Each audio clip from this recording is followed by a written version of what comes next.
ค่ำคืนวันนี้คงจะอ่าบางบางท่านที่กำลังเข้าหน้ามาใหม่อาจจะกำลังสแกนเครื่องมาปะเข้าใส่แล้วก็เปิดฟังต่อไปที่ฟังอยู่ในเวลานี้ได้ยินมาจากสถานีวิทยุคลื่นสีขาวเพื่อชาวประชาออกอากาศมีแม่ข่ายอยู่ที่วัดปากตังเจริญอำเภอดอยหล่อจังหวัดเชียงใหม่รับลิงก์สัญญาณจากวัดพระธาตุม่อนจอมพออำเภอเวียงป่าเป้าจังหวัดเชียงรายส่งเข้าไปยังสถานีวิทยุท้องถิ่นในจังหวัดต่างๆในพื้นภาคเหนือตอนบน8จังหวัดได้รับความเมตตาจากเจ้าของสถานี และเจ้าของเวลา ได้ถวายเวลาให้แก่พระเผยแผ่ธรรมะจากกลุ่มคลื่นสีขาวเพื่อชาวประชานำมาเสนอข้อคิดเตือนจิตสะกิดใจให้แก่ทุกผู้ทุกคนที่เปิดเครื่องรับฟังอยู่ตั้งแต่เวลานี้เป็นต้นไปจนถึงเวลาประมาณ10 โมงเมื่อคืนใครที่จะรับก็รับไปก่อนบัดรับเดือก็ฟังสาระฟังเนื้อหาสาระพร้อมกับสพเพเหระสปปะสะเปดแทรกเข้าไปในโอกาสและเวลาที่มีการสื่อสารไปยังท่านทั้งหลายในค่ำคืนวันนี้ความจริงก็มีทุกคืนบ่เว้นคืนวันเสาร์วันอาทิตย์วันจันทร์วันอังคารนอกเสียจากว่าไฟฟ้าดับอินเทอร์เน็ตบัดเสถียรอันนี้ก็เป็นเรื่องของทางเทคนิคอาจจะมีน้ำฟ้าสายฝนเป็นลมเป็นฟ้าห้องฟ้าแมบน้ำนองเนาะระยะนี้น้ำนองหลายตีก็ขอแสดงความเอ็นดูและหันใจส่งกำลังจิตกำลังใจไปช่วยอุ้มช่วยปกช่วยยกช่วยย้ายวัสดุอุปกรณ์เข้าของต่างๆเนอะอันที่มันนักก็จะขอให้มันเบาลงไม่ใช่เบาขึ้นให้มันเบาขึ้น ไม่ใช่เบาลงให้มันเบาขึ้นถ้าเบานี่ต้องลงท้ายด้วยคำว่าขึ้นเนาะเบาขึ้นถ้านักนี่ต้องว่านักลงติ๊กอ่ะถ้าเบานี่ก็เบาขึ้นมาเดี๋ยวนี้ใจ050อ่านกันไปหมดไม่ได้จำกัดจำเพาะเจาะจงนักขึ้นอีกวะไม่อย่างใดนักขึ้นถ้ามันขึ้นก็ต้องเบากะเนาะภาษาไทย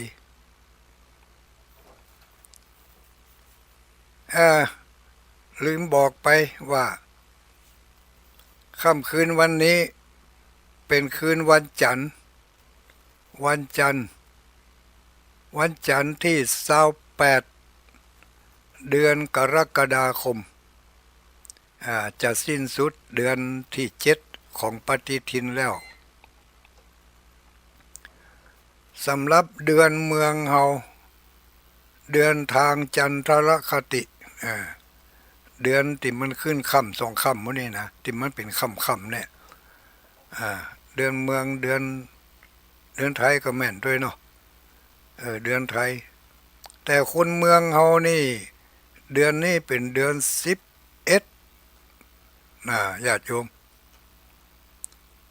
คนหนุ่มคนกำบางทีบ่ฮู้เนาะก็บอกกันเห็นหน่อยแต่งบอกเอาเดือนนี้เป็นเดือน11เนอะเดือน11ออก3 ค่ำละเดือน11ออก3 ค่ำพร่ำว่าเป็นวันจันทร์ที่28กรกฎาคมวันนี้เป็นวันมหามงคลของบ้านเมืองเฮาคือเป็นวันเฉลิมพระชนมพรรษาพระเฉลิมพระชนมพรรษาขององค์พระบาทสมเด็จพระเจ้าอยู่หัวพระบาทสมเด็จพระวชิรเกล้าเจ้าอยู่หัวรัชกาลที่10เปิ้นประสูติเมื่อวันที่28เดือนกรกฎาคมพศหยังก็จำบ่ได้ละน่าจะ92 93อย่างนี้แหละวันนี้เป็นวันคล้ายวันประสูติคณะพระสงฆ์นิกรพี่น้องเจ้าบ้านเจ้าเมืองทั้งหลายก็ได้ทำบุญถวาย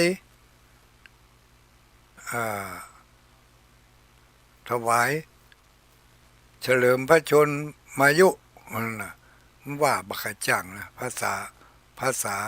เพิ่นเรียกว่าภาษาอย่าง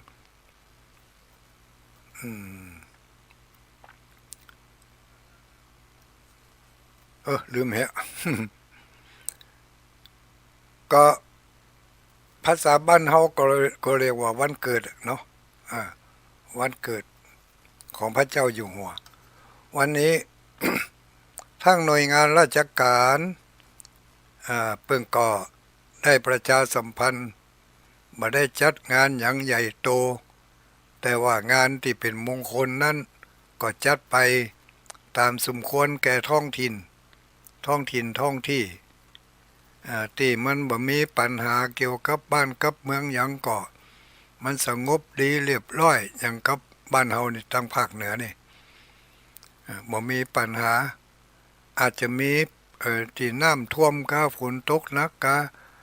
อันนั้นเพิ่นก็ยกเว้นแล้วก็ไม่ต้องทำก็ได้ทำใจเอาแต่สำหรับในพื้นที่ท้องถิ่นที่ไม่มีปัญหาอะไรอย่างอำเภอเวียงป่าเป้านี่ไม่มีปัญหาแต่กำลังจะมีปัญหา ก็ทางราชการและก็ทางคณะสงฆ์ได้จัดวันนี้ได้มีการสวดเจริญพระพุทธมนต์ถวายเป็นเฉลิมพระชนมพรรษาแด่พระเจ้าอยู่หัวของเราวันนี้พระสงฆ์เปิ่นไปสวดกันที่วัดปางไข่ตำบลแม่เจดีย์ใหม่ตำบลแม่เจดีย์ใหม่เพิ่นก็ไปสวดกันที่หั่นเป็นงานของทางข้าราชการบ้านเมืองตัวร่วมกันเนาะก็เป็นงานดีเป็นเรื่องที่ดีแล้วก็ทางคณะสงฆ์โดยคำปรารภคำสั่งของมหาเถรสมาคมผู้ปกครองสงฆ์สูงสุดก็ได้มีกำหนดการว่า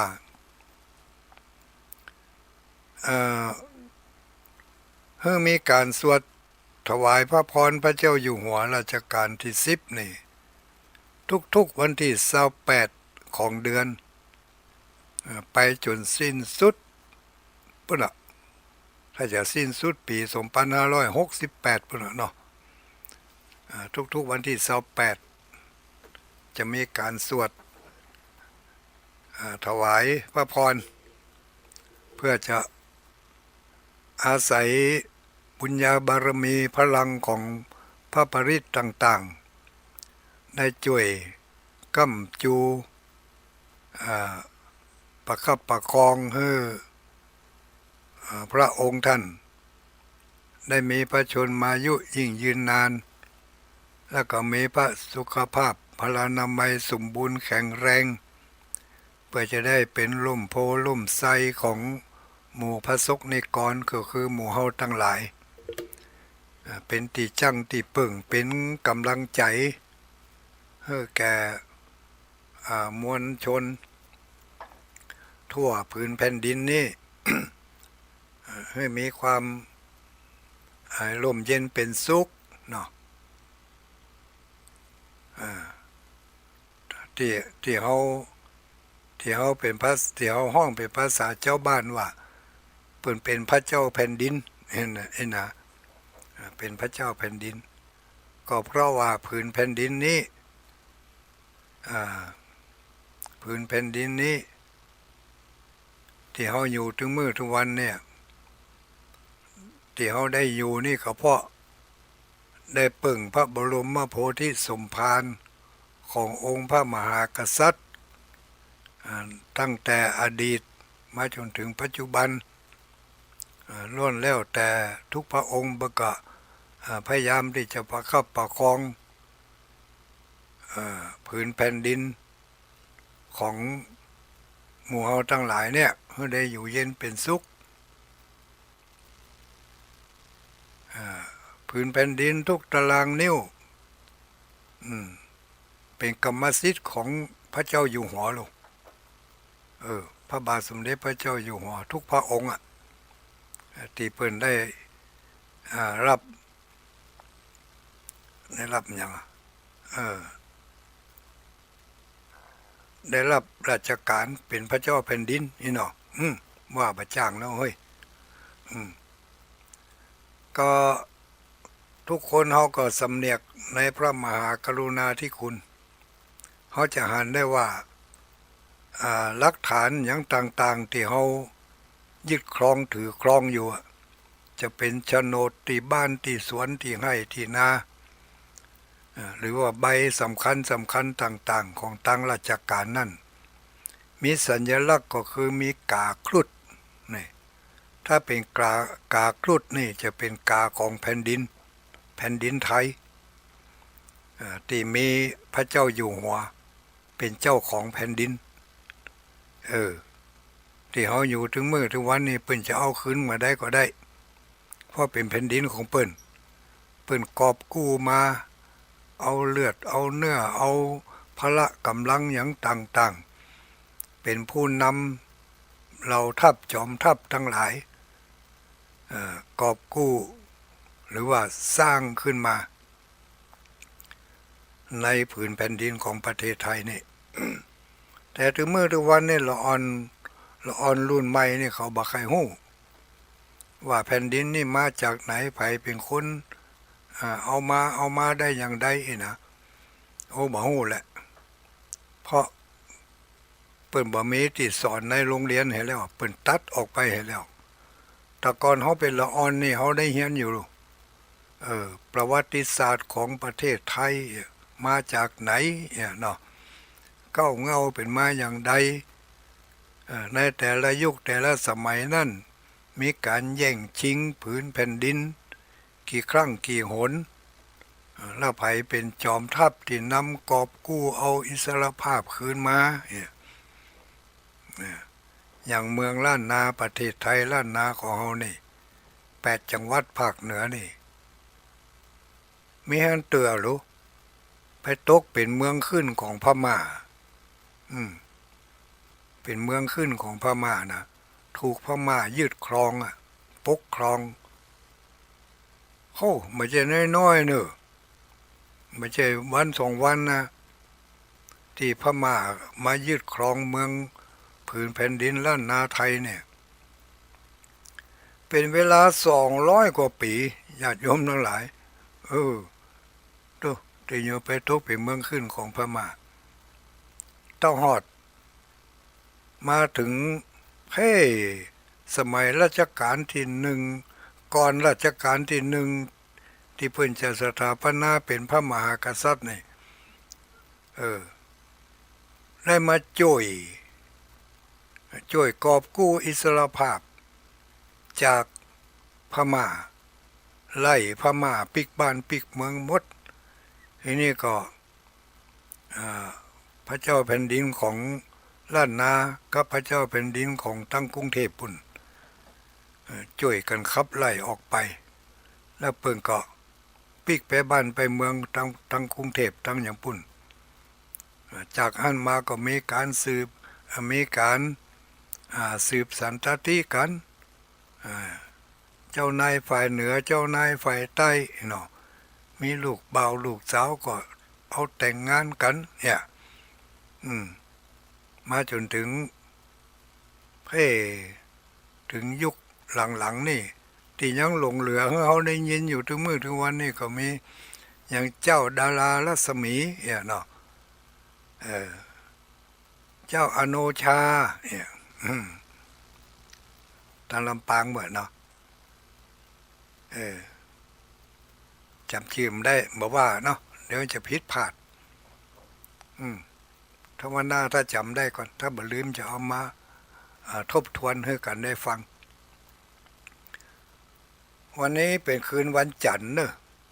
วันจันทร์นี่รับหน้าที่บริหารเวลานำสาระธรรมมาเผยแผ่แทรกไปด้วยคติธรรมคำสอนพ่องพุทธสุภาษิตพ่องเป็นเครื่องเตือนจิตสะกิดใจพ่องสะกิดสะเกาความหู้สึกที่ผิดพลาดไปหรือบางทีบางอย่างได้ปฏิบัติไปบ่ถึงเตื่อก็จะได้นำเอามาบอกมากล่าวให้แก่กันได้ฟังเป็นเพื่อนยามดึกเป็นเพื่อนแก้เหงาเป็นเพื่อนก่อนรับก่อนนอนก่อนจะนอนไปคืนนี้เนาะก่อนจะรับจะนอนไปค่ำคืนนี้ควรจะยะอะหยังเป็นกิจวัตรประจำเนี่ยมาเตือนกันไว้ก็ดีกันลืมผู้ที่บริหารเวลานี้ก็คืออาตมาภาพพระครูปฏิภาณธรรมทินเจ้าอาวาสวัดพระธาตุจอมพออำเภอเวียงป่าเป้าจังหวัดเชียงรายหมู่กลุ่มคลื่นสีขาวเพื่อชาวประชา ที่ฟังสถานีวิทยุอยู่ทุกคืนนี้ห้องชื่อว่าตุลุงดอยปากันห้องชื่อว่าตุลุงดอยก็เป็นที่หู้จักกันถ้าว่าตุลุงดอยเลยหู้จักละก็คือตุลุงพระครูปฏิภาณธรรมทินจะได้มาพบมาปะมามากันแก้ง่อมแก้เหงาในยามค่ำคืนตั้งแต่ประมาณ2 ทุ่มไปเป็นต้นไปก็พุ่นแม้4 ทุ่มหรือว่า4 ทุ่มบางทีก็ล่ำไปเหรอบัดตันได้อำนวยอวยพรสักคำถูกเวลาตัดไปเหรอก่อนบางทีกับบางเตือก็จับพอดีอวยพรจบก็สถานีปิดพอดีนะก็บอกว่ากันเนาะญาติโยมทั้งหลายทบทวนคาถาสักหน่อยเหรอทบทวนคาถาสักหน่อยถ้าเป็นแฟนพันธุ์แท้ของตุลุงดอยต้องท่องคาถาได้เนาะท่องคาถาได้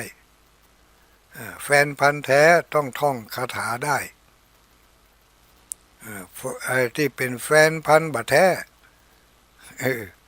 คาถาก็บ่ได้เลยนี่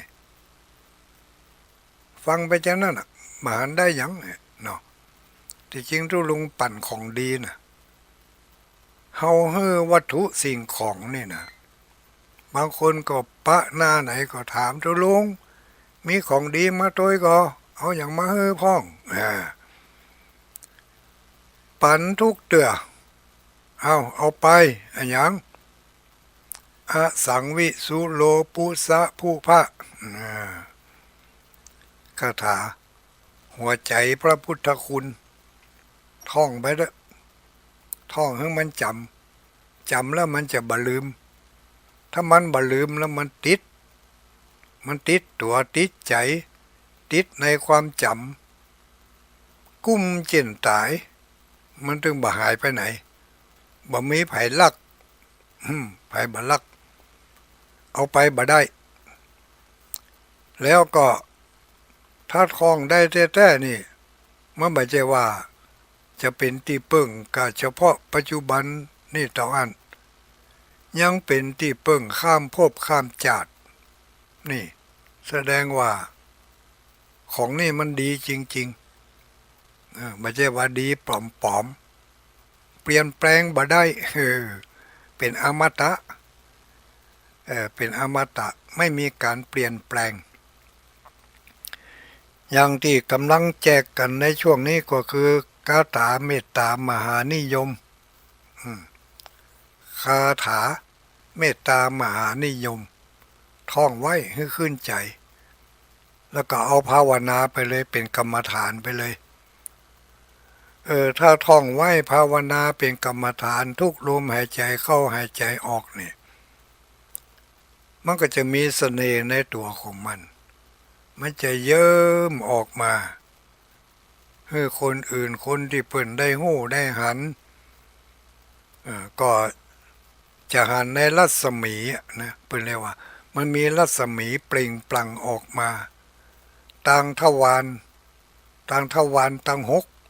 นะใครมีคาถานะเป็นพุทธคาถาเนี่ยบทใดก็ได้พามานาอุกาสะนะทุเออีกก็ได้เหมือนกับที่เขาได้ยินคำอธิบายที่ท่านอาจารย์พระมหาเสาแก้วอธิบายไปเมื่อวันเสาร์ที่แล้วเป็นเทพเก่าเนาะแต่ก็เอามาทบทวนใหม่ เป็นหัวใจของหัวใจพาหุง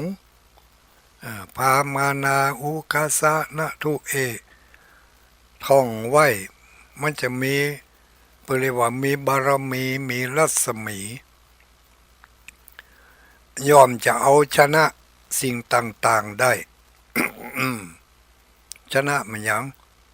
บทแรกพาพระพุทธองค์เอาชนะพญามารมาลู่จริงเอาแต้นแก้วยามนั้นพระพุทธองค์ของเขาก็ไม่มีใจหวั่นไหวนึกถึงบารมีอันตุนตันได้สร้างที่บ่อาจอ้างคณนาจิงยกมือขวาวาดจี้ว่าวาดสัญญายามนั่นนาเลยแผ่นพระสุนทราอันสังขยาหนาและกว้างได้240,000 โยชนะก็กลับเพศได้ทันทีกลายเป็นแม่นางธรณีมารูดมวยผมกลายเป็นแม่น้ำไหลถมทุท่วมถากฝูงหมู่มารร่ายภาคขจัดกระจายที่จะมาหมายจริงเอาแต่นแก้วแต่แล้วเขาก็ถอยไปคาถาบทที่หนึ่งว่าพามาก็คือมาลาติเลกามะพิยุตอันนี้พระพุทธเจ้าเอาชนะอารวกะยักษ์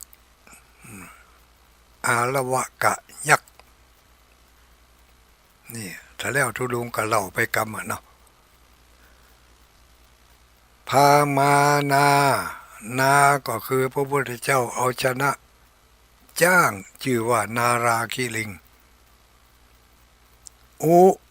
พระพุทธเจ้าเอาชนะองคุริมานพระพุทธเจ้าเอาชนะ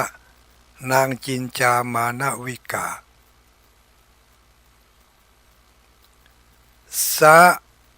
นี่พระพุทธเจ้า เอาชนะสัจจกะนิครนโดยปัญญาอันเลิศแลบสุขุมานของพระพุทธองค์ณ พระพุทธเจ้าเอาชนะนันโทปนันทนาคราชที่เนรมิตตัวใหญ่ขวางทางที่จะไปสู่สวรรค์ที่พระพุทธเจ้าจะไปบิณฑบาตนันโทปนันทนาคราชมาขวางทางเอาไว้บังไปพระมหาโมคคัลลานะรับอาสาปราบนันโทปนันทนาคราชพระพุทธองค์ให้เมตตาจนกระทั่งนันโทปนันทนาคราชนั้นยอมสยบในเอาชนะนาคนันโททุกขหาทิฏฐิพมานาอุกะสะนะทุนะทุทุกขหาทิฏฐินี่เอาชนะอย่างชนะพญาพรหมกันเนาะเอาชนะพญาพรหมนี่มันมีฤทธิ์มีเดชมีอานุภาพทิฏฐิมานะกระด้างแข็งลูกมาแข่งฤทธิ์กับพระพุทธเจ้าในที่สุดพญาพรหมก็ก้านพระพุทธเจ้าพระพุทธองค์ก็เล่นซ่อนหากันนะภาษาบ้านเราก็เรียกว่าเล่นซ่อนหากันพญาพรหมต้าพระพุทธเจ้าบอกว่าเขาหายตัวแข่งกันบ่อยถ้าไผ่ซ่อหาบ่ปะก็แสดงว่าคนนั้นชนะถ้าไปซ่อนอยู่ที่ไหนถ้ายังปะอยู่ก็แสดงว่าก้าน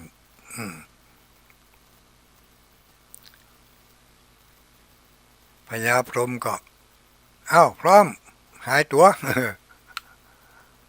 พญาพรหมไปอยู่ที่ไหนพระพุทธเจ้าก็หันหมดคือก็นี่พญาพรหมก็ว่าตำนี้ตาของท่านละหายตัวเลยพระพุทธเจ้าก็ขึ้นไปอยู่บนกระหม่อมจอมหัวบุญไปซ่อนอยู่ม้วยผมของพญาพรหมแล้วก็พญาพรหมซ่อหาไหนก็ตึงบ่ปะไปซ่อหาไหนก็ตึงปะกันห้องท่านพระมหามุนีพระพุทธองค์ก็บอกว่าจะได้เฮาอยู่นี่รู้อยู่ไหนยังซ้อหาบ่ป้ายอมกับบ่ยอมพญาพรหมบอกว่ายอมแล้วถ้ายอมแล้วเขาก็จะลงไปหาท่านแล้วนะท่านอยู่ไหนอยู่เนี่ยเอาเกินมากายหน้าผากเขาจะย่างลงไปอันนี้ในภาษาบ้านเขาเล่าให้กันฟังพญาพรหมเอาเกินมากายหน้าผากก่อนเนี่ยพระพุทธองค์ถึงได้ย่างลงจากเกินนั้นลงมานี่ทุกขหาทิฏฐิปุจจเคนะสุทัตตาหตังพรัมมังวิสุทธิสุติมิถิภกาพิธานังเนาะแล้วเหรอเนี่ยมันเป็นอันที่เก้านี่เนาะอันที่เก้าบทที่เก้า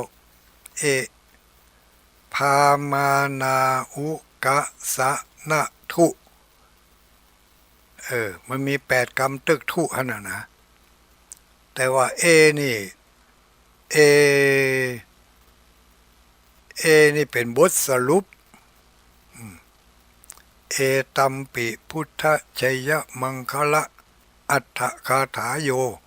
วาจโนทินะทินเนเนี่ยเป็นบทสรุป ไผ่ที่มีความเพียรมีความพยายามนะมีความเพียรความพยายามเฮียนเอาคาถาธรรมบทใดบทหนึ่งมาเป็นพุทธานุสติอันนี้ตุลุงว่าคนเดียวนะไม่ใช่ในบทนั่นนะเขาออกไผ่ที่มีความเพียรความพยายามบำเพ็ญตนบำเพ็ญใจเออระลึกถึงพุทธคุณธรรมคุณสังฆคุณด้วยจิตใจอันแน่วแน่แล้วชัยมงคลทั้งหลายก็จะเกิดแก่ปุคละผู้นั้นอย่างบ่ต้องสงสัยเนี่ยคาถาบทใดบทใดก็แล้วแต่ท่องเอาไปเถอะที่ทุลุงแจกไปเนี่ยบ่ต้องไปหากำแปมันคาถาเปิ้นบ่ดีแป ถ้าจะแปต้องไปเฮียนที่กำแปมันอันนั้นก็แถมระบบหนึ่งแต่ระบบของทุลุงนี่ท่องไปก่อนอีอูเอโอไปก่อนขอให้มันท่องได้เด้อมันเป็นพุทธานุสติอย่าเนาะมีพลังนะอานาปานสติยังมีพลังขนาดนักพุทธานุสตินี่ก็มีพลังมีอำนาจมีเดชมีเตจ้ามีเดชมีอำนาจมีพลังเอามาใจครับมันหยังมีพลังมีอำนาจนี่ก็ใจสารพัดปันจ่องคนหนุ่มก็ใจได้คนละอ่อนก็ใจได้คนเฒ่าคนแก่ก็ใจได้จำได้ท่องไปเลยได้บุญจาดนี่ยังบ่พอติดตามตัวไปแต่พบหน้าจาดหน้าจะไปเกิดในภพใดจาดใดก็จะไปเกิดในที่ดีๆเพราะเรามีของดีติดตัวติดวิญญาณไปของดีนี่จะบ่พาไปสู่ที่ห้ายแน่นอนของดีติดตัวไปจะต้องไปสู่ในที่ดีๆจะไปเกิดในภพใหม่ก็จะได้ไปเกิดในที่ดีบุญบารมีอย่างอื่นบ่เพียงพอที่จะไปเกิดเป็นคนได้เกิดว่าบ่มีบุญเพียงพอที่จะไปเกิดเป็นคนได้เกิดว่าได้ไปเกิดเป็นนกเป็นหนูเป็นหมูเป็นแมวก็จะได้ไปเกิดในที่ดีที่มีเจ้านายเปิ้นฮักไปเกิดในสถานที่ที่อันปลอดภัยบ่มีเวรบ่มีภัยบ่มีอันตรายอย่างกับหมูกับแมวบางตัวเนี่ยที่เฮาหันอยู่ถึงมื้อถึงวันเนี่ยบางตัวบุญบ่นักบุญบ่หลายก็ต้องไปเกิดในสถานที่อันเล่ร่อนที่เขาเรียกว่าจรจัดดีมาดีก็ถูกหมู่เทศบาลเทศกิจเงียบไปต้องเสาะว่าหากินตามหมู่ตารางกลางควางข้างถนนหนทางร่างกายพร้อมนั่นบ่ได้กินอิ่มกินเต็มไปบ่พอก็เผลอก็มีลูกน้อยห้อยข้างตัวแถมก็ต้องเลี้ยงลูกเลี้ยงอย่างแถมต้องไปเสาะว่าหากินเอามาเลี้ยงลูกเลี้ยงเต้าด้วยแถมไปเอาของเปิ้นก็ไล่บุบไล่ตีแถมนั่นน่ะอันนี้หมายถึงว่าถ้าบุญที่บ่มีศีลบ่มีฮิริโอบ่มีศีลบ่มีธรรมนี่ได้ไปเกิดเป็นเดรัจฉานแต่ว่ายังมีคาถาติดตัวอยู่ยังอาจจะระลึกถึงคาถานั้นได้เป็นบางเตื้อก็จะมีคนที่มีเมตตาเอาเข้าวเอาน้ำยื่นให้กินปันให้กินเผลอคาถานั้นรุนแรงจำได้นักอาจจะมีคนเอาไปเลี้ยงไปดูเนี่ยเนาะอันนี้จ๋าว่าได้ไปเกิดเป็นเดรัจฉานแต่ถ้าหากว่าเขามีคุณธรรมตัวมีศีล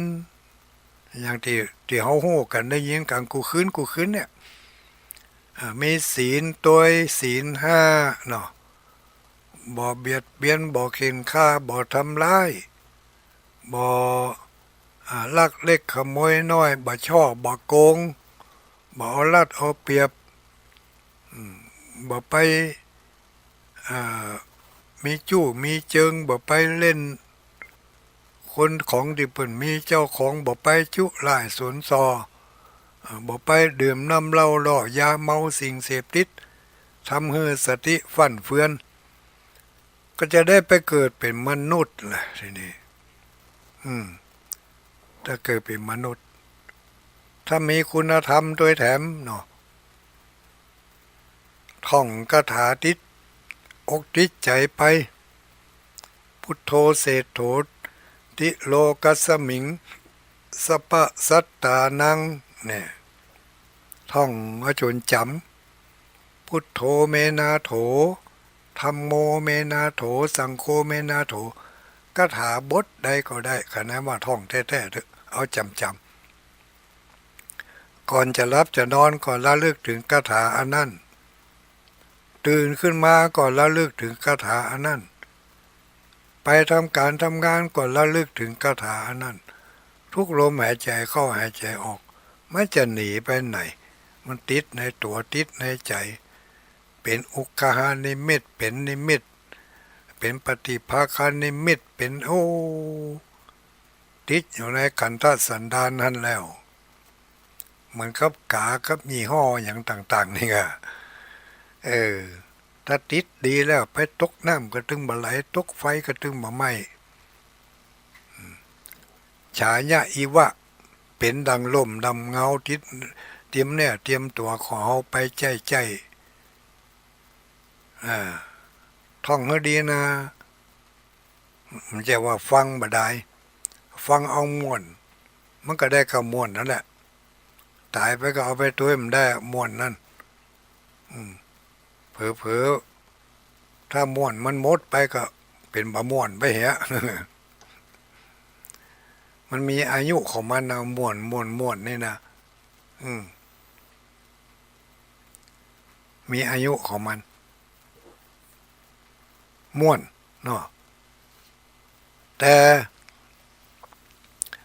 ธรรมะ ธรรมะนี่เป็นอมตะอมตะก็คือไม่ตายไม่ตายไม่หมดอายุไม่ตายท่องเข้าไว้จำเข้าไว้เปิ่นบอกว่ายัญจะกะโลติกาเยนะวาจายะอุทธเจตสาตังหิตัสสะสะกังโหติตัญจะอาทายะคัจฉติอันนี้แปลเปิ่นแปลไว้ว่ากรรมใดที่ทำไว้ด้วยกายก็ดีด้วยวาจาก็ดีด้วยใจก็ดีกรรมนั่นแหละเป็นสมบัติของเขาซึ่งเขาจะปาเอาไปทั้งภพนี้และภพหน้าจาตินี้จาติหน้าเกิดจากการกระทำคือกรรมของเขายังกินจิสิทิลังกัมมังเนาะเพิ่นว่ายัญจะกะโลติกาเยนะวาจายะอุทธเจตัสสาตังหิตัสสะสะกังโหติตัญจะอาทายะคัจฉติอันนี้มีคำแปลว่ากรรมใดๆก็ตามนี่ตุลุงต่อเอาคนเดียวนะเพื่อให้เข้าใจกรรมใดๆก็คือการเนี่ยอันอย่างก็แล้วแต่ที่เขาได้เนี่ยไว้โดยกายก็ดีโดยวาจาก็ดีโดยใจก็ดีแม้แต่กึศก็เป็นกรรมนะเป็นมโนกรรมเป็นมโนกรรมอุทธเจตสากรรมนั่นแหละเป็นสมบัติของเขา เป็นสมบัติของคนที่ทำของคนที่เนี้ยซึ่งจะปาให้เขาไปในภายภาคข้างหน้า ว่าเอาคนเดียวเพื่อให้เกิดความเข้าใจเนาะบางทีนี่ถ้าแปลตามตัวนี่บางทีมันเป็นมันเป็นภาษาตัวหนังสือเนาะ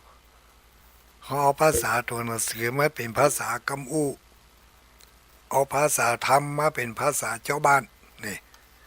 มันจะได้เข้าใจกันง่ายๆจะได้บะเบียนี่ถ้าฟังแล้วบ่เข้าใจมันเบียนะโอ้ยเนาะเออวันนี้คืนนี้ เป็นคืนแห่งมหามงคลที่หมู่เฮาทั้งหลายได้เฉลิมฉลองเฉลิมพระชนมพรรษาของพระเจ้าอยู่หัวไปแล้วแต่เจ้าบางที่บางแห่งก็ทำไปบางที่บางแห่งก็บ่ได้ทำแต่ว่าในใจนั่นได้ยินข่าวก็ตั้งสัจจะอธิษฐานอนุโมทนา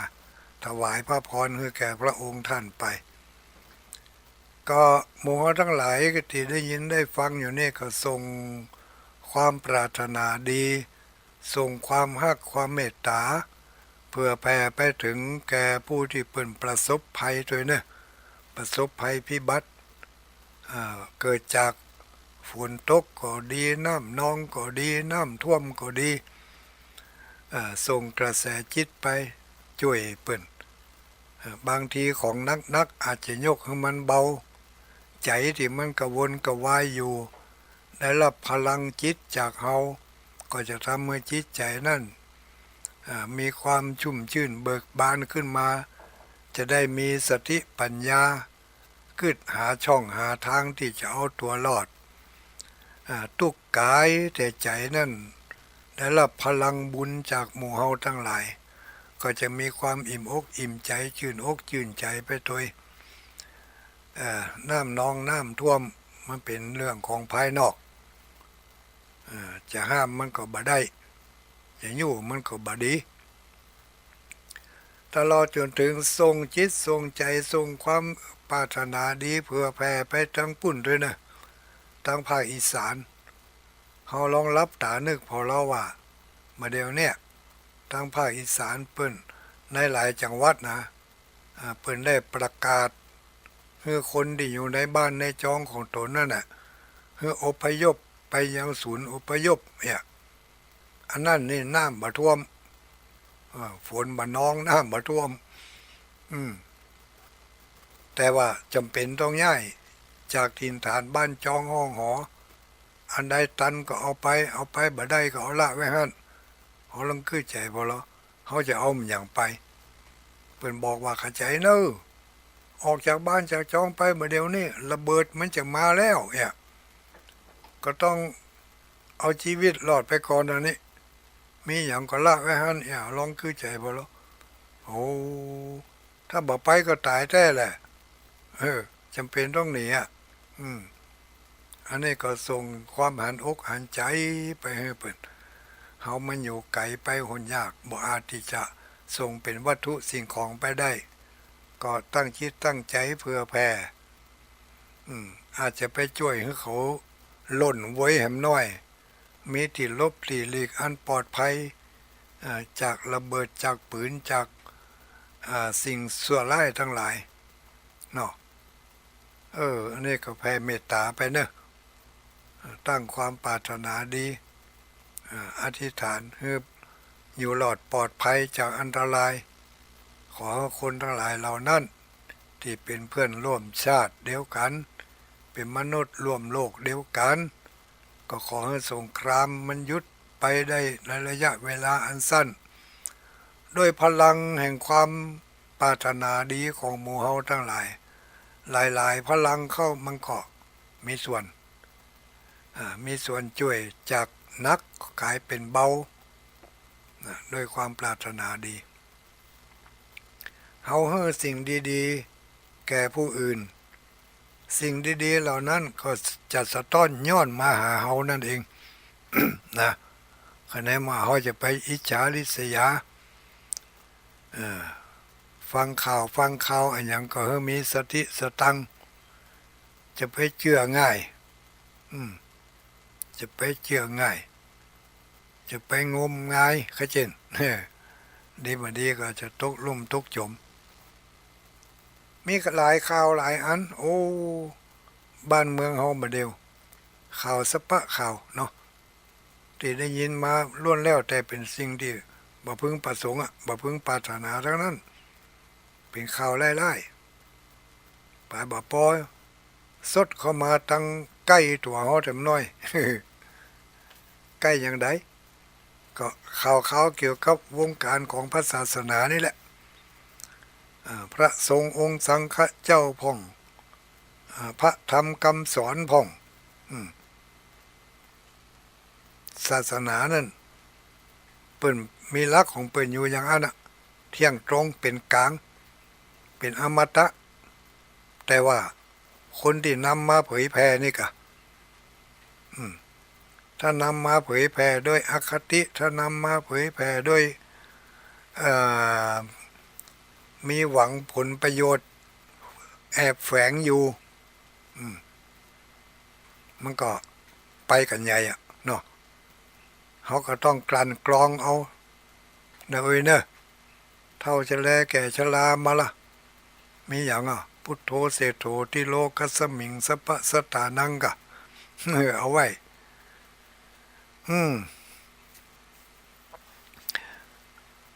ยะถาอาหังตถาเอเตยะถาเอเตตถาอาหังท่องไว้รักษาไว้เป็นพระธรรมคำสอนเอามาเป็นพุทธานุสติธรรมานุสติสังฆานุสติมีอย่างเข้าหูมาก็เจือหูไว้หูจะไปเจือให้หมด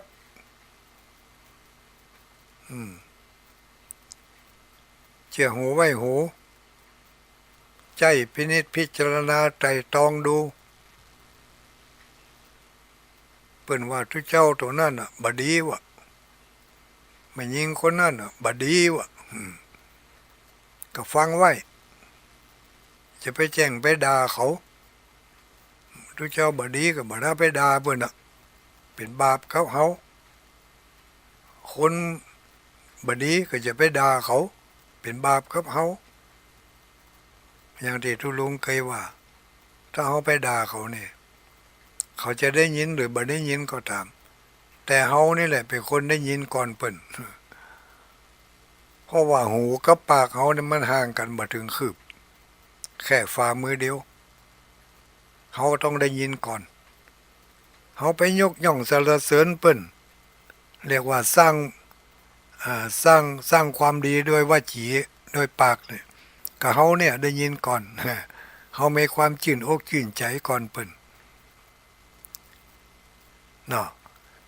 ยัญจะกะโลติกาเยนะวาจายะอุทธเจตัสสาเ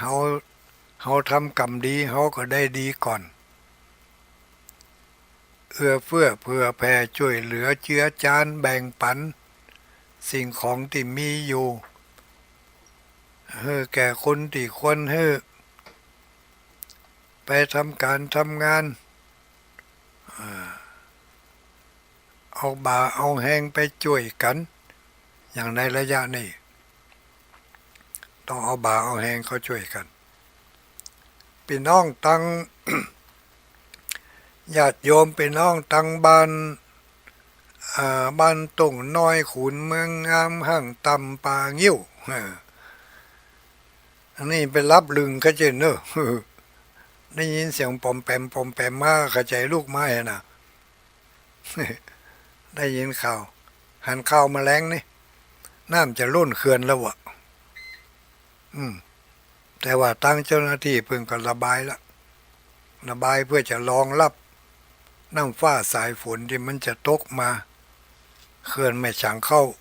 เนาะเขื่อนไม่ฉังเข้าเขื่อนโดยงูแล้วว่าจะได้เ ขื่อนดอยงูนี่ถ้าจะรองรับได้นักอยู่เนาะเขื่อนดอยงูตังบ้านบ้านแม่เจดีเนาะตุ่งยาวตำบลแม่เจดีตำบลแม่เจดีอันนั้นน้ำเขื่อนน้ำแม่เจดีก็ถ้ามันนักมามันก็ล้นเหมือนกันนะเนอะจะได้กับโมติอยู่กิมอยู่ใกล้ก็จะไปประมาทลาสาขจิตสำรวจตรวจตาพอให้ดีมันลงไปทั้งลุ่มทั้งล่างพองไปยื้อพอน้ำวัดพอมันขึ้นมาถึงไหนแล้วไอ้นะลังดียกก็จะได้ยกกันเนาะแต่ก็บางคนจะตกอกตกใจจนเกินไปอย่างที่ว่าตั้งแต่ต้นนะทุกอย่างต้องมีสติตั้งสติไว้ให้ดีแล้วก็ควบคุมกายกรรมวจีกรรมมโนกรรมให้เป็นไปตามคันลองของธรรมมีโยนิโสมนสิการไตรตรองเหตุการณ์เหตุดีเหตุร้ายต่างๆ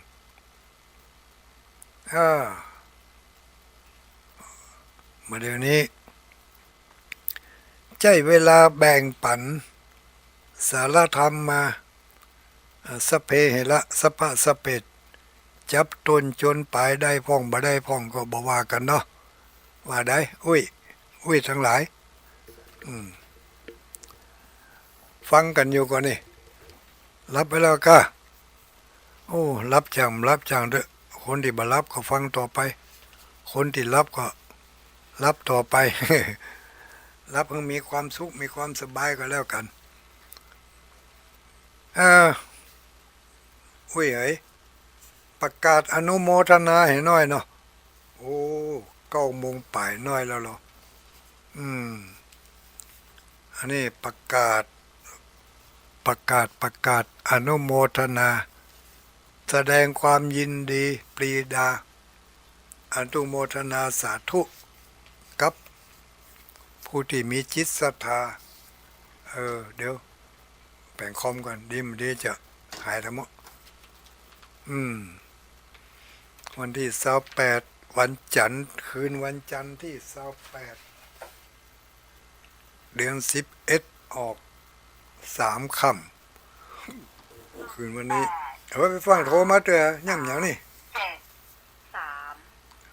มีเรื่องห้อนให้ก็ว่าได้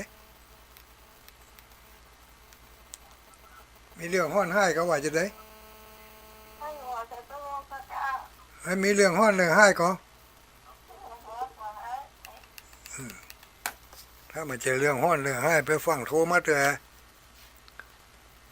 ฟังเตี้ยเดี๋ยวกันตาตื่นนะ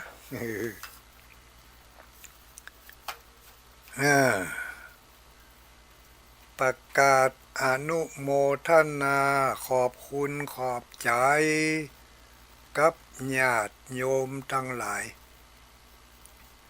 อันดับแรกนี่ก็ประกาศไปตั้งญาติโยมบ้านเมืองเถิงเนอะโอ้เมืองเถิงนี่ก็หันน้ำน้องท่วมตุ่งท่วมนานักแกเหมือนกันเนอะเป็นน้องญาติโยมบ้านอย่างนั้นโอ้ลืมไปแล้ว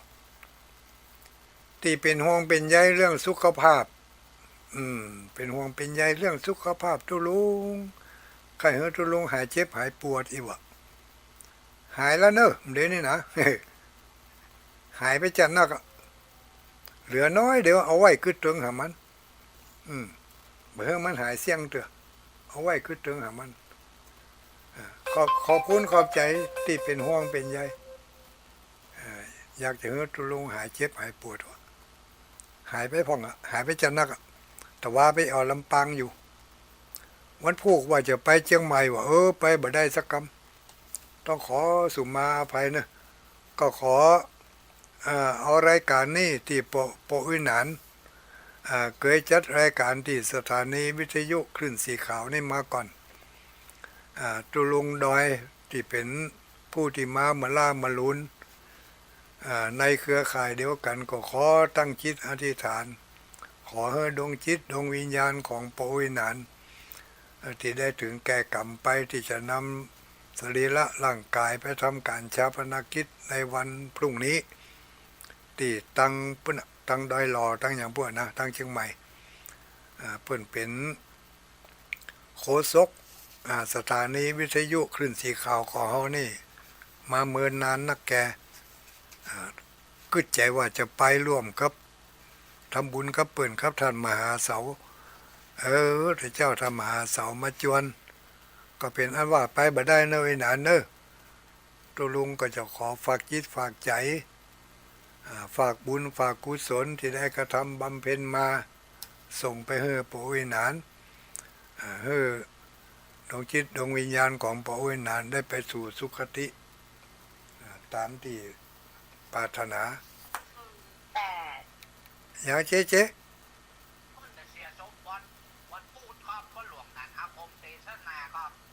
พ่อหลวงอย่างก็พ่อหลวงนั้นอาคมเตสนาครับเป็นจะเสียวันพุธกะครับวันพุธครับก็เรียกว่าวันที่29บ่ใช่แต่วันพรุ่งนี้3 โมงนี่ถ้าครูประยงจะไปขับขึ้นสีขาวนี่จะไปหอมศพบ้านพ่อหลวงนางครับ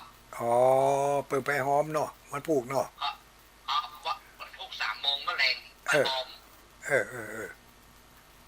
จะได้ก็ทุลุงไปถึงบัดตันเนาะก็ฝากจิตฝากใจไปเนอะกราบภาษาครับหลวง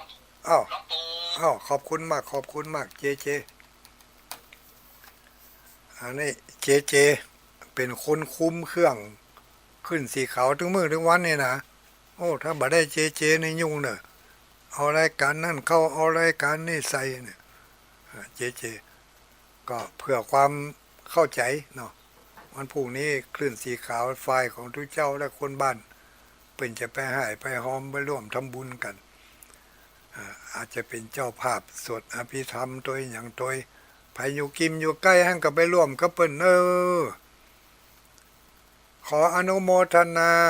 ขอบคุณอย่างละหมอถ้ามันจะเรื่องจะแล้วจะตัดเนอะฮัลโหล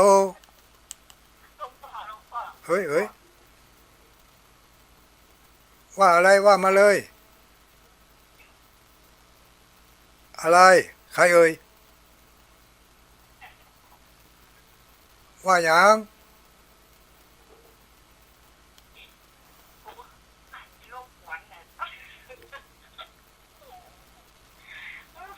ย่ำอย่างใครหัวนี่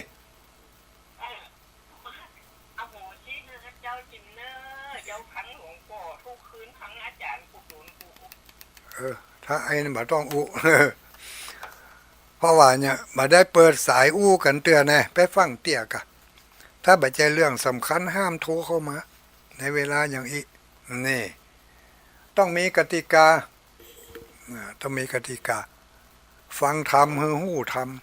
ถ้าฟังธรรมบ่หู้ธรรมก็มันอย่างเงี้ยเปิ้นว่ายังได้บ่เป็นอย่างอันเนาะอันเนี้ยให้แน่ให้แซ่บไปละมันยังเป็นมันยังหู้ไปเหี้ยรู้เละไปเหี้ยละมันไปขี้หญ้าน้ำคู่ให้แล้วอ้าวประกาศก่อนประกาศอนุโมทนาขอบคุณขอบใจครับศรัทธาญาติโยมที่ได้บริจาคจตุปัจจัยให้หอมเป็นการน้ำกาไฟเป็นอันดับแรกเนาะอันนี้ก็มีป่ออุ้ยคำสายที่ชัยป่ออุ้ยคำสายที่ชัยนี่หอมมาเมื่อแล้วเนอะมันตกหล่นอยู่ในถุงย่ามบุญลืมเอาออกถวายวัดจอมพอเป็นกันเทศคืนวันจันทร์วะอายุได้93 ปีสาธุอยู่บ้านไหนไปหู้นี่ป่ออุ้ยคำสายที่ชัยนี่อยู่บ้านไหนหมู่โหเนอทำบุญหอมกันเทศเมื่อคืนวันจันทร์อายุ93 ปีก็ขอให้อายุมันยืนยาวนะเนออยู่เป็นลมโพลมไซของลูกของหลานไปฟังเทศฟังธรรมไปเอาคาถาทุลุงท่องไปทิกทัดมาอันนี้ อันนี้ซองมันข้างอยู่นี่แต่ว่าสตางค์มันไปแล้วเปิ้นฝากไปห้อมกันเทศต่อว่าห้อมกันเทศมหาชาติเวสสันดรชาดกชุดที่หนึ่งคือนางสุจินอภิวงศ์เวียงปากเป้าเจียงไฮ้นี่เปิ้นฝากหอมไป200เอาหอมแล้วแต่ว่าแล้วเนอะแต่ว่าปักต้นเปิ้นไปกับแม่ปักให้เปิ้นต่อหอมกันไปหอมกันมาได้ปันปลายกันรู้ทัดมาอันนี้ก็เปิ้นฝากมาเป็นกาน้ำกาไฟบำรุงสถานีตุลุงดอยมีแม่อุ้ยแก้วใจยะสารแม่อุ้ยแก้วใจยะสารบ้านบ่อแห้วลำปางนี่ก็ขออนุโมทนาด้วยเนอะตุลุงประกาศนี่จะบ่ได้ออกจำนวนเงินนะก็ขออนุโมทนาขอบคุณขอบใจจัดหนักเนอ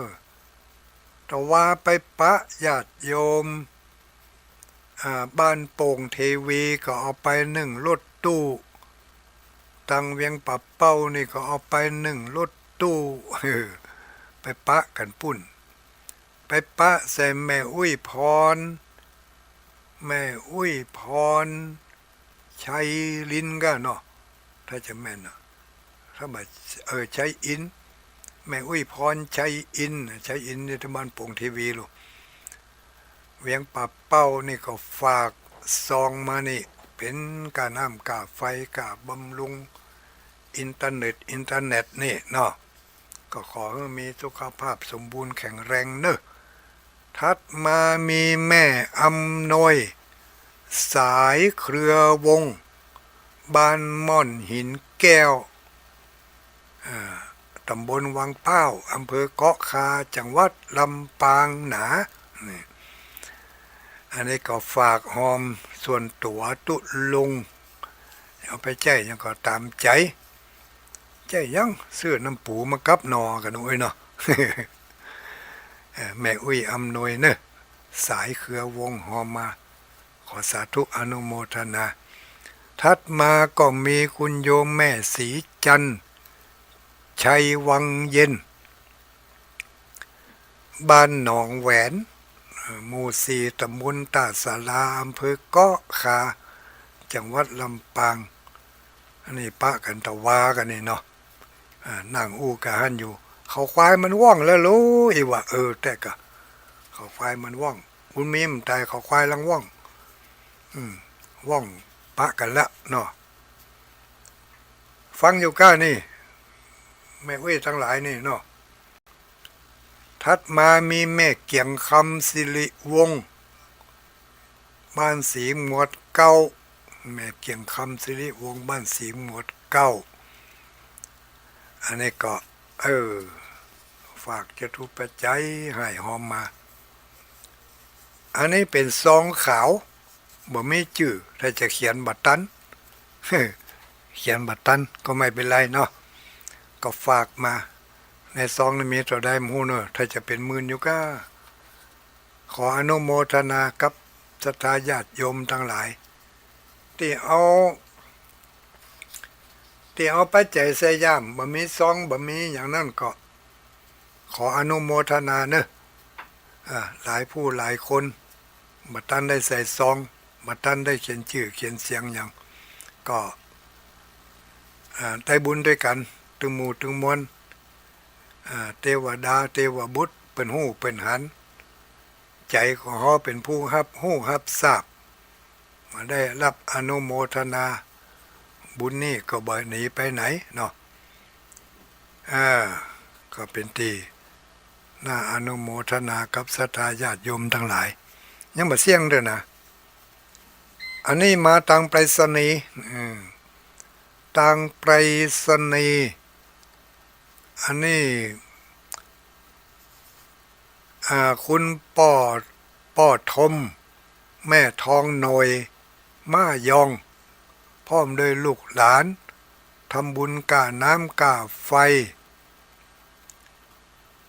ทำบุญกับน้ำกับไฟแม่อุ้ยทองหน่อยเสนาป่าทำบุญวันเกิดก้าเนี่ยเนาะอายุ71 ปีจากปูนจากที่ไหนนี่บ้านเขียนที่นี่จากบ้านจากวัดอย่างก็วัดมันอย่างก็บ้านบ้านหงส์เดี๋ยวนะบ้านวังหงส์บ้านวังหงส์บ้านวังหงส์อำเภอเมืองจังหวัดแพร่อำเภอเมืองจังหวัดแพร่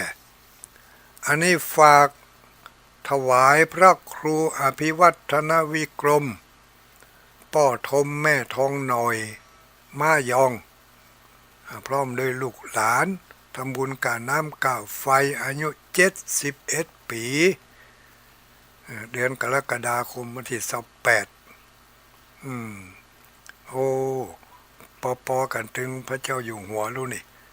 เกิดวันที่เดียวกันแต่คนละปีเนาะอันนี้จะส่งไปให้เปิ่นเนอะไว้เนอะถ้าป้าเปิ่นมาได้นะถ้าป้ากับหัวถ้าป้าเปิ่นมาได้จะส่งจะเอาถวายเปิ่นฝากไปให้ทำพระครูอภิวัตรว่ะอันนี้ฝากทุลุงดอยเป็นการน้ำกาไฟในโอกาสวันคล้ายวันเกิดสาธุอนุโมทนาแม่ทองหน่อยมายองอันนี้ฝากท่านมหาสมชาติวัดบรรพตสถิตจังหวัดลำปางนี่เพื่อเอาใส่กล่องมาน่ะนี่นะแล้วก็มีของกินของใจเล็กๆน้อยๆติดในกล่องมาด้วยก็ขออนุโมทนาขอบคุณขอบใจ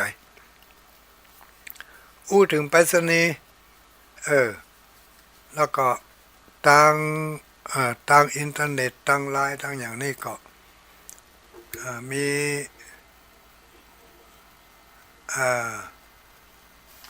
แต่ว่าวันซื้อนี่ตุลุงได้เอาบินก่าไฟฟ้าแจ้งไปใน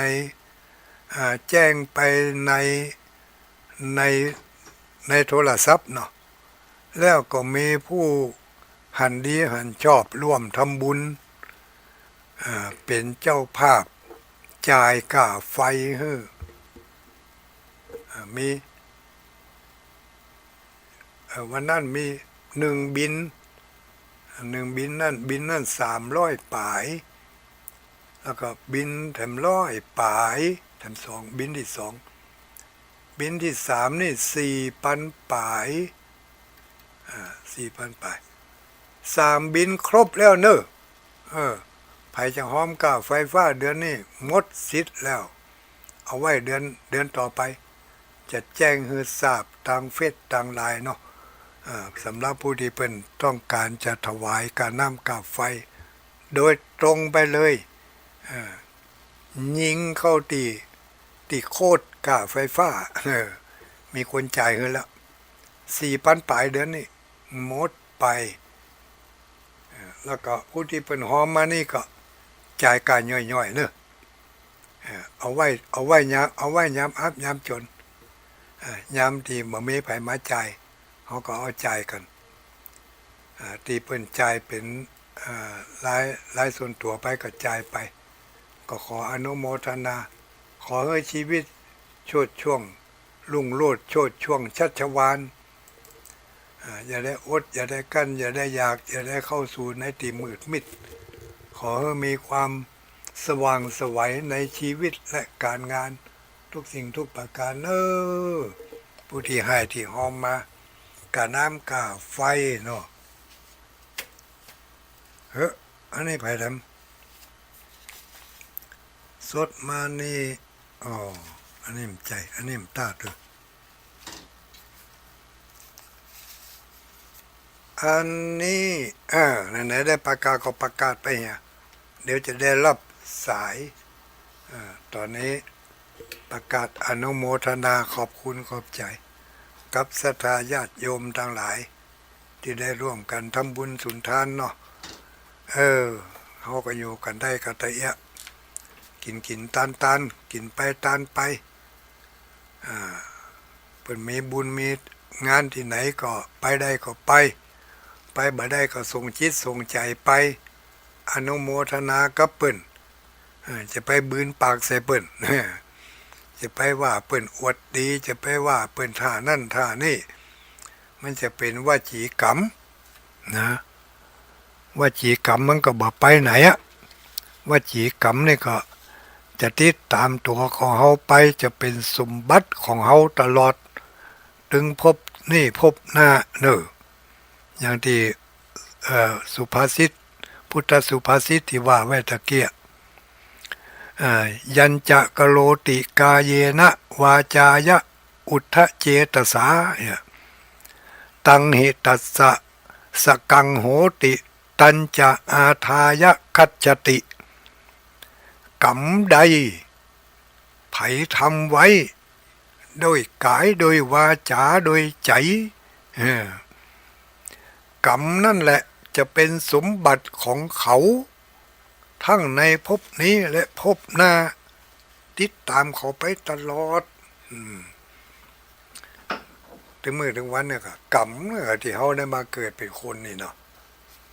กรรมดีกับพาให้เขาได้ปะสิ่งดีๆกรรมบดีกับพาให้เขาได้ปะสิ่งที่บดีให้พ่องดีพ่องประกาศอนุโมทนาแต่เจ้านี่แต่เจ้านี่เมื่อก่อนตอนนี่นะมีคณะสัตยาติโยมมีญาติโยมขโยมเก่าของตุลุงขโยมเป็นอยู่อำเภอแม่จันทร์จังหวัดเชียงรายอยู่อำเภอแม่จันทร์แล้วจะไปเชียงใหม่แต่ว่าวันศุกร์นี่เอิ้นมาตุลุงผมจะไปเชียงใหม่จะมาแวะหาตุลุงเนอะไปแอวหาน้องเป็นนายกอีกอะอยู่เชียงใหม่จะไปแอวหาน้องจะมาแวะหาตุลุงก็ว่ามาแวะก็ดีลูกเอาของกินมาตัวเห็นสักเล็กสักน้อย มาแวะก่อนตอนก็ถามว่าทุกเจ้ามีกี่ตนมี5 ตนถ้าอันนี้ผมจะจัดสำหรับกับเข้าไปถวายมื้อเพลนี่เหรอแต่เจ้านี่ก็ลูกแม่จันมาแวะนี่บ่เลี้ยงแม่จันชื่อว่านายดวงคำใหม่ชมพูอยู่อำเภอแม่จันจะไปเชียงใหม่มาแวะถวายภัตตาหารเพลที่นี่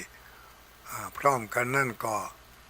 มีศรัทธาญาติโยมที่เป็นพี่เป็นน้องเป็นมิตรสหายก็ได้มาร่วมกันหลายผู้หลายคนมาร่วมกันทำบุญถวายภัตตาหารเพลที่วัดนี่บ่เท่าแต่นั่นในสายบุญของคุณดวงคำใหม่ชุมพูบริวารญาติพี่น้องทั้งหลายเหล่านั้นก็ได้ถามตุลุงว่าตุลุงข้าเจ้าไข่หอมตาลผ้าวัดสานะจะห้ามก่อนนี่ ก็ห้ามกันเนาะมันยังบ่ถึงเวลาเถอะนะถ้าบ่ถึงเวลาเถอะก็ขอฝากไว้ก่อนฝากตุลุงไว้ถ้าเพิ่นจะไปซื้อผ้าวัดสาก็ขอหอมตัวเนอะก็มีแม่แสงเดือนสิทธิสมพร้อมโดยลูกหลานถวายผ้าจำนำพรรษาต่อใดนั่นว่าเนอะแม่แสงเดือนสิทธิสมพร้อมโดยลูกหลานถวายอันนี้ถวายเตียนพรรษาพร้อมโดยจตุปัจจัยตะกี้ถวายผ้าจำนำพรรษาเนี่ยอันนี้ถวายตาลเตียนวสาทัดมาก็มีนายมิตรนางสัตพรกามีอันนี้ก็เป็นพระพวกเพื่อนฝูงลูกน้องป้องปายกันเนาะได้มาร่วมบุญด้วยกันถวายผ้าจำนำพรรษาอันนี้ทัดมาก็มีแม่น้อยสีอึงบ้านปงหนองอันนี้ก็ร่วมทำบุญด้วยกันท่าเจ้านี่แม่แสงเดือนสิทธิสมพร้อมโดยลูกหลานทุกคน นี่ก็ร่วมถวาย2-3 ซองแล้วนี่แม่เสียงเดือนนี่ถัดมาก็มีแม่อำไพชัยชนะนี่แม่อำไพชัยชนะนี่ก็ร่วมทำบุญจะเอาไปซื้อผ้าภาษาหมดอ่ะเนอะนางจุฑามาศอะไรนางจุฑามาศผู้อะไรอ่านนามสกุลมาได้เนอะมันเป็นตัวเหมือนอย่างหุนางจุฑามาศพร้อมด้วยครอบครัวนี่ก็ร่วมทำบุญเจ้านี่ขออนุโมทนาขอบคุณขอบใจเนอะได้ร่วมกันทำบุญทำทานไปก็ขอประกาศอนุโมทนากับคุณโยมแม่ชีอภิญญานันแม่ชีอภิญญาวินทชัยอีกเนาะแม่นแต่กะแม่ชีอภิญญาวินทชัยได้ถวายยาแก้โรคปวดเมื่อยเอามาก็ขออนุโมทนาขอให้แม่ชีพร้อมด้วยลูกศิษย์ลูกโยมทั้งหลายมีสุขภาพสมบูรณ์แข็งแรงปราศจากโรคภัยไข้เจ็บเนเอาขออนุญาตตักทางลายก่อนนอนแล้วเนอะตุลุงโลไผนี่อันนี้น้องพรบ้านสันทรายรับก็รับงานหนักนี่ตัวเองอะเนาะไปเทศน์ไปฟังธรรมก็ไม่ได้ไปก็เปิ่นสักคำไปงานซุปงานสักงานมันยังหุถัดมาป้าศรีดาคนงามอันนี้มารับเด็กกันนี่วันนี้ไปบ้านซบกะมีกะเนาะน้ำน้องท่วมหรือยังน้าไม่สั่งเข้าจะออกกันนะระวังเนอะไปฟังรับฟังนอนป้าศรีดาเดี๋ยวได้ยินเสียงน้ำปอมแปมปื้นกระล่างอ่ะถัดมาหมายมีคุณยายสุดากราบไหว้สาเจ้าทุลุงฟังอยู่เป็นจะได้บ้านมาอย่างก็นั่นบ้านอย่างก็อุ้ยสุดานี่ลืมชื่อไปเหี้ยลืมชื่อบ้านไปเหี้ยปุ่นอ่ะไปทางจังหวัดพะเยาปุ่นอ่ะฝนมาตกน้ำมาน้องก็เนาะถัดมาก็มีคุณโยมแม่พิสมัยเขื่อนคำแสนตะวากับปะกันตีวัดบรรพตสถิตฟังอยู่เนอเจ้าฟังจนหมดเวลาเนาะฟังจนหมดเวลาหมดอันนี้อโลโลอันนี้เอาหูบเตะทำปีแล้วเนาะเอามาเปียนี่อันนี้คนกรุงเทพคนกรุงเทพบ่ปีกบ้านไงเด้อกะจะปีกบ้านก็กลัวเขมรเกิดวะ แม่คุณโยคุณยายแม่ยายเพชรฟังตุลุงชัดเจนดีชัดเจนดีอยู่ใกล้ถ้าฟังระวังน้ำท่วมเนอะเดี๋ยวน้ำจะขึ้นละถัดมาหมายมีคณะสงฆ์ตำบลเวียงอันนี้อย่างนี้ทางอบตอันนี้คณะสงฆ์ตำบลเวียงมาเกี่ยวกับเขาเนาะเกี่ยวกับคณะสงฆ์กราบไหว้สาเจ้าตุลุงฟังอยู่แม่ขันแก้วปันแก้วอันนี้อยู่ลายดอยนี่เนาะลูกจากนี่ไป50 กิโลมได้ลูกเดี๋ยวฟังเถอะตักตั้งหลายมันแล้วเถอะฟังเถอะตักตั้งหลายมาแล้วเถอะ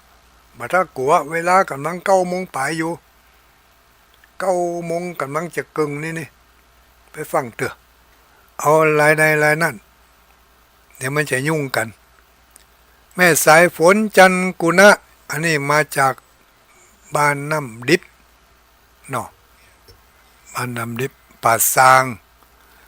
ฝากความคิดถึงทำพระครูด้วยเนอะทำพระครูถวายเพิ่นก็ออกรายการแล้วพระครูพระครูวัดหนองผาขาวคลื่นสีขาวเพื่อชาวประชาอันนี้ไผ่พระลำอันนี้นางสาวเกษณีชัยเทพฟังอยู่ก้าเนาะอนุโมทนาเนอะมันพูกว่าจะเอาต้นไม้ไปเปาะไปหอมที่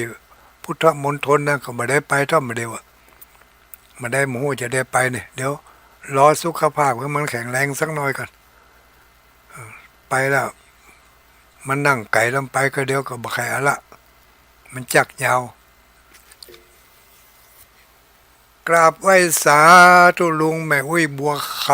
ำอันนี้แม่อุ้ยบัวคำทัดมาไผบ้านวังหงเมืองแป่อันนี้ว่าไปแล้วตะกี้ละอ้าวแม่อุ้ยจีนแม่ขจานบ้านแม่ขจานบ้านแม่ขจานฟังอยู่เนออนุโมทนาสาธุที่ในไลน์นี่หมดไปต่อไปก็คงจะได้รับสายเนาะกำนี่รับสายละเอ้าจะโทรเข้ามาก็โทรได้เลยเนอะแบ่งปันกันไปแล้วคนช่วง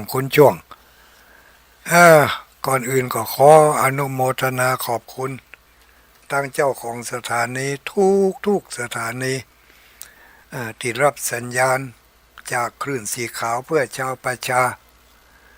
มีเนื้อหาสาระพ่องมีเนื้อหาสาเลอะพ่องก็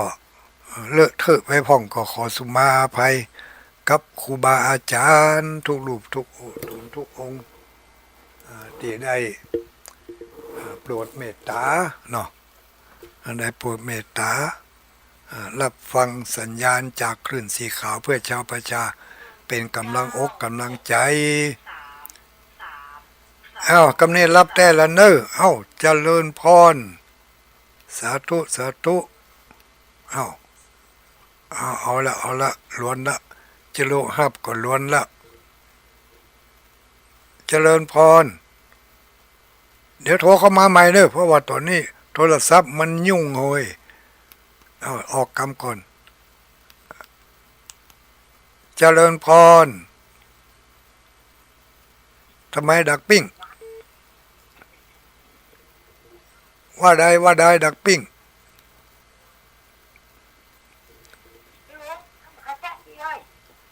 ว่าจะได้พ้องชัดเจนดีก่อ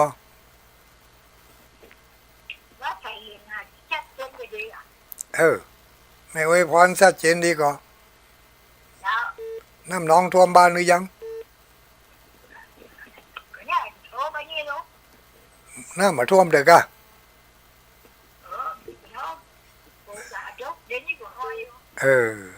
อันน่ะนี่ก็ทางนี้ก็อ้อยเป็นกำหายเป็นกำโทรศัพท์เขาไม่อุ้ยเสียงบดีละแต่เนอะขอบคุณหลายๆสาธุอะไรไม่รู้ขวัดเข็ดเจริญพร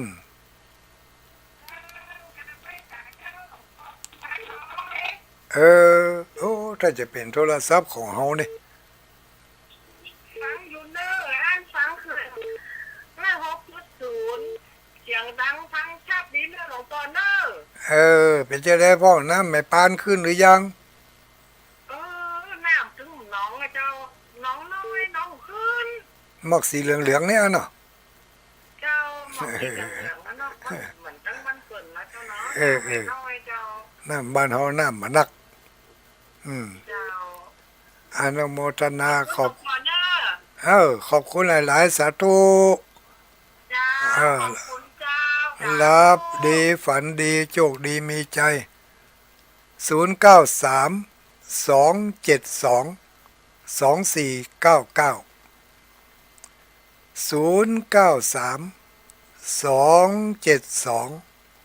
0932722499 2499 093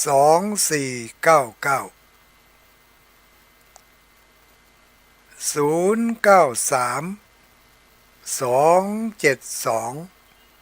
2499พยายามรับมานอนกำเตือก็ตอนนี้เปิดรับสายแล้วก็ส่งสัญญาณมาให้กำลังอกกำลังใจ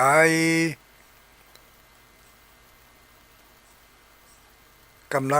ลังใจนี่ถึงคนจัดรายการแล้วก็ถึงเจ้าของสถานีและเจ้าของเวลาที่เพิ่นถวายให้เนาะมันมีคนละตอนนะเจ้าของสถานีที่เพิ่นยังเปิดโอกาสให้เจ้าของเวลาที่เพิ่นเจ้าเวลาแล้วก็ฝ่ายเทคนิคที่ควบคุมการอำนวยความสะดวกให้กับพระสงฆ์สังฆเจ้าอันนี้ก็ล้วนแล้วแต่เป็นผู้มีบุญทั้งนั้นได้ปันตาให้เราได้ยินได้ฟังกันถ้าบัจจะอ่านแล้วเราทั้งหลายก็มาได้ยินได้ฟังบางคนก็ฟังแล้วก็อยากจะสนทนาปราศัยอยากจะทักทายปราศัยอยากจะให้ทุกเจ้าที่เป็นจัดรายการนั่นฮู้ว่าตัวเองฟังอยู่ก็อยากจะให้กำลังอกกำลังใจก็โทรกันเข้ามาในเวลาที่เปิดโอกาสเนาะในเมื่อเปิดโอกาสเด้อก็ไปฟังโทรมันจะกวนมาแล้วอีกหนึ่งสายเจริญพรโทรศัพท์เขาได้จะรู้แต่เว้ยมันบาห้าอันนี้นะมันหายไปแล้ว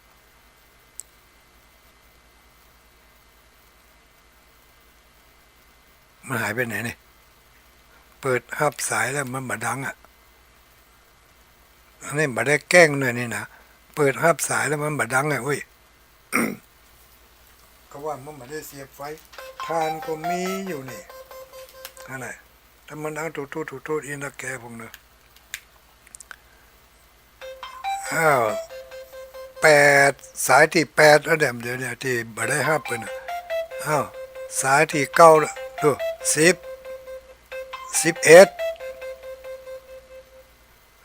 11คนโทรมาบ่ได้ห้า12โอ้ไผบ่ล่ำบ่เหลือนี่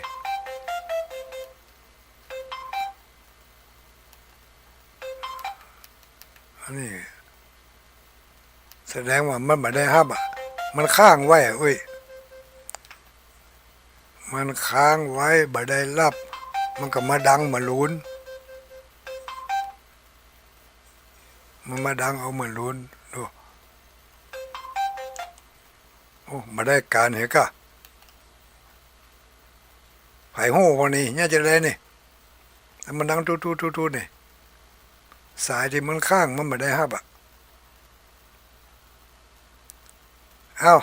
เข้ามาได้แล้วก็ครับนี่สายที่ไม่เรียกมาเขาว่าได้ออกไปละเข้ามาเลย0932722499ก็เมื่อคืนนี่22 รายที่ยังไม่ได้ครับ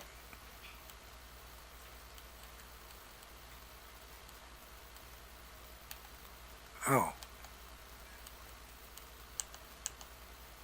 อ้เนี่ยลบออกไปแล้วเข้ามาใหม่เลยอย่ามาล้วนขนาดคืนนี่ดักปิ้งนี่ที่จริงเพิ่นถ้าจะโทรเข้ามาอยู่นี่แล้วมัน0932722499บางคนก็ฮับได้บางคนก็ฮับไม่ได้หออย่างนั้นน้ำท่วมเหรออัน ว่าได้พี่น้องทั้งแม่สายน้ำท่วมก็ไม่อุ้ยแก้วไม่อุ้ยแก้วได้กันเนาะครับพออุ้ยอย่างนั้น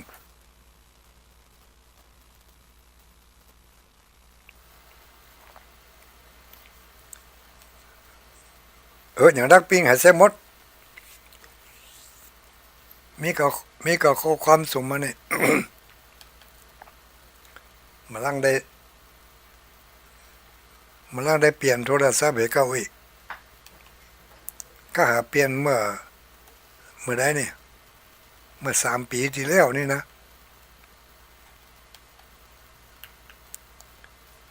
0932722499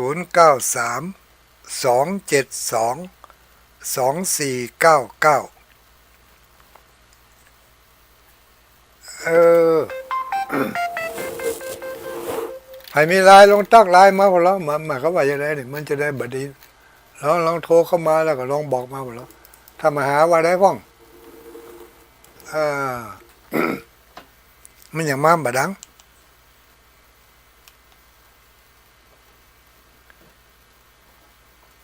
ท่านมหาสมชาติท่านมหาเสาแก้ว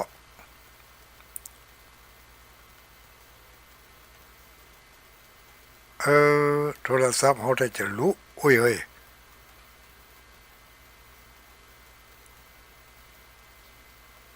ดักปิ้งดักปิ้งก็ไม่เป็นไรไผขึ้นใจได้จะโทรเข้ามาก็ขอเชิญเนอะตะกี้มัน28 ลายอ่ะ 29 30ถึงที่ตุ้งตะกี้ทำมาละลองพอทำกำเนาะดังมาดัง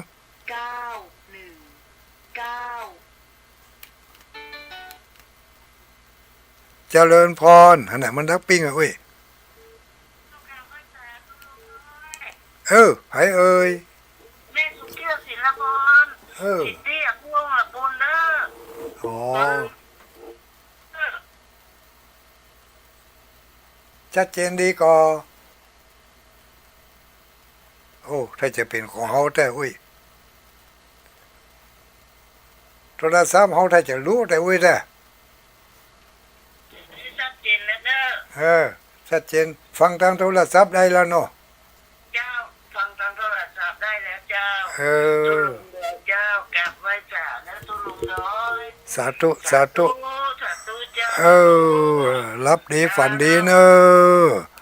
ขอบคุณขอบใจหลายๆหลับดีฝันดีว่าได้คุณเขื่อนคำนิ่มใจนี่ป้าท้องหน่อยเจริญพร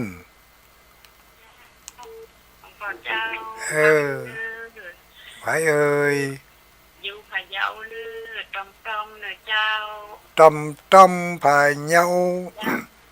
น้ำท่วมก่อน้ำขึ้นก่อน้ำกว้าน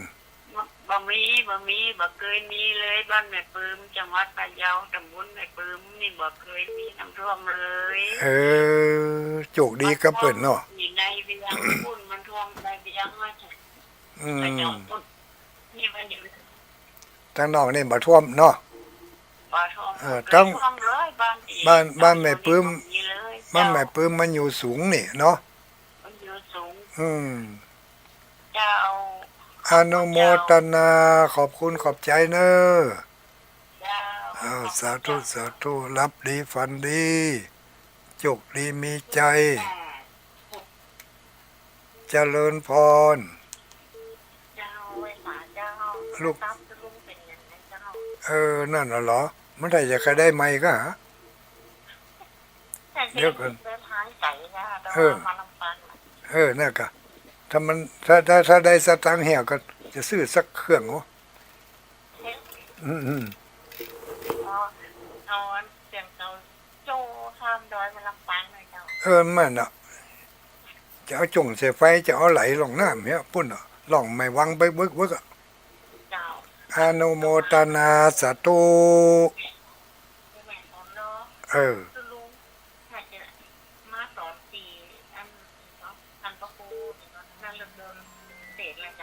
แม่นอันลงมาปลูกต้นไม้แล้วละอ่อนขอรถมาตัวหาก็เริ่มไม่ได้ไปล่ำไปลาไผสักคนอ่ะเ เออเออเดี๋ยวพ่อตรงนี้สักคำอ่ะเอออนุโมทนาสาธุสาธุสาธุขอบคุณขอบใจหลายๆเนอะแต่ว่านี่ต้องขอสุมาอภัยกับครูบาอาจารย์ตลอดจนถึงคณะสัตยาติโยมมาได้บอกลูกบ่นั่งลูกบ่ได้สั่งนั่งบ่ได้ลา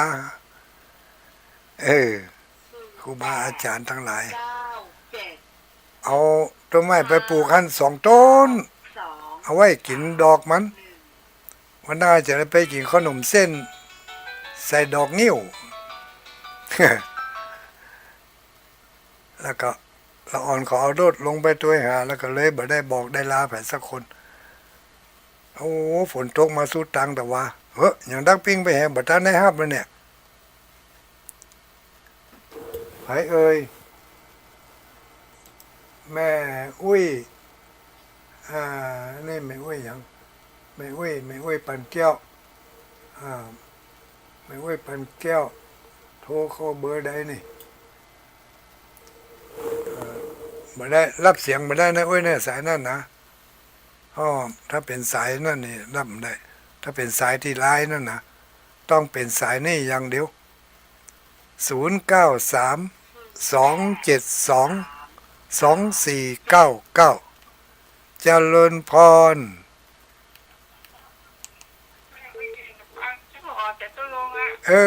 พระใส่ไม้อุ้ยอินพอดีเลยฝนตกน้ำท่วมวะอย่างนักปิงไปแหขอดเขียดหายทำเมาะมันอยู่ในป่าก็สัญญาณดีอุ้ย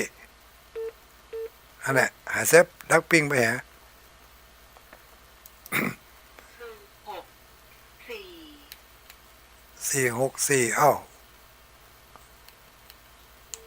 เจริญพรไผรายงานตัวเวียงหนองลองไม่ว่าอย่างก็ไม่ว่าน้อมตาจางเจ้ากระดูกหวยรางวัลที่1เนาะอยากแต่งกันทำสั่งนะ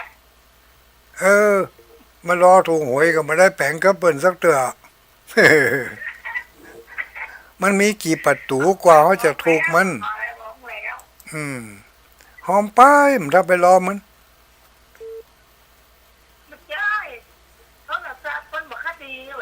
ก็นั่นน่ะกะหอมไปเถอะกับแม่ซื้อตาลเห็นหรอบอกหมอกมันเนาะระวังเขาลู่เนอะเดี๋ยวก็ตกหายอยู่เนี่ยมันจะมาย่านเนี่ยตกหาย